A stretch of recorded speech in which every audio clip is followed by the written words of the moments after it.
Bangladeshi Hindu minority के साथ जुल्म के खिलाफ बीजेपी का प्रोटेस्ट। यूनुस सरकार का पुतला जलाया। बांग्लादेशी हिंदू माइनॉरिटी पर यूनुस सरकार और मौलवियों के जुल्म के खिलाफ बीजेपी ने आज ठाकर पुकुर से कैंसर हॉस्पिटल तक एक रैली निकाली। प्रोटेस्ट के दौरान बीजेपी वर्कर्स ने यूनुस सरकार का पुतला जलाया और डिमांड की कि Thakurpukur cancer hospital Bangladeshi Muslim community के लोगों का इलाज न करे। बीजेपी ने हॉस्पिटल अथॉरिटी को एक डेप्यूटेशन भी सौंपा।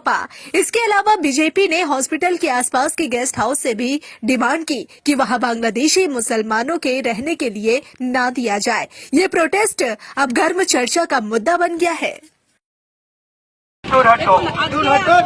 কয়েকদিন থেকে কয়েক মাস ধরে দেখতে পাচ্ছেন যে বাংলাদেশে হিন্দুদের উপর কি নারকীয় অত্যাচার চলছে, সংখ্যালঘু হিন্দুদের উপর এবং অন্যান্য সংখ্যালঘু সম্প্রদায়ের উপর কি নারকীয় অত্যাচার চলছে। অথচ এমনকি আমাদের যে ওখানে যে মহারাজ চিন্ময় কৃষ্ণ মহাপ্রভু ইস্কনের যে মহারাজ তাকে পর্যন্ত তাকে এবং অন্যান্য সহ সন্ন্যাসীদেরকেও ওখানে গ্রেপ্তার করা হয়েছে বিনা কারণে। এখন আমরা অবিলম্বে তার মুক্তি চাই। তার সাথে সাথে আমাদের ভারতের জাতীয় পতাকা যে অসম্মান করেছে, যে অবমাননা করেছে বাংলাদেশের সরকার, যে তার কোনো প্রতিবাদ করেনি, তাদেরকে থামায়নি এই মৌলবাদী সরকার, যেভাবে অত্যাচার চলছে ওখানে, আর যেখানে ভারতের সমস্ত কিছু উপরেও তারা নির্ভরশীল, অথচ সেই বাংলাদেশি সরকার এখানে বাংলাদেশের মানুষজন আসছে ক্যান্সার হসপিটালে, তারা চিকিৎসা নিতে আসছে। শুধু তাই নয়, আশেপাশে ইয়েগুলোতে আশেপাশে যে আমাদের এখানে হসপিটাল আছে, বিভিন্ন লজ রয়েছে, হসপিটালের আশেপাশে যে সমস্ত লজ বাড়ি ভাড়া নিয়ে তারা থাকছে, অথচ ভারতের জাতীয় পতাকার অসম্মান করছে, তারই সাথে সাথে ভারত বিদ্বেষী আচরণ করছে। অথচ তারা নির্ভীকভাবে এখানে ভারতের পশ্চিমবঙ্গের নির্দ্বিধায় ঢুকে যাচ্ছে এবং তারা চিকিৎসাধীন থাকছে।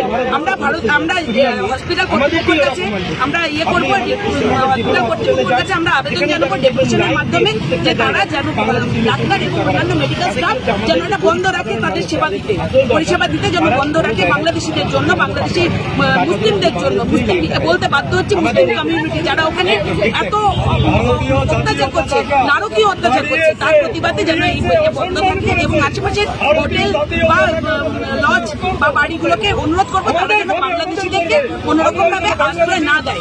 কারণ আজকে তারা বুঝতে পারছে না, তারা ভাবছে পাশের বাড়িতে আগুন লেগেছে, আগুনের আস্থা তো আমার বাড়িতে আসেনি, কিন্তু আজকে আসতে বা আগুন লাগতে সময় লাগবে না, সেটা তারা বুঝতে পারছে না।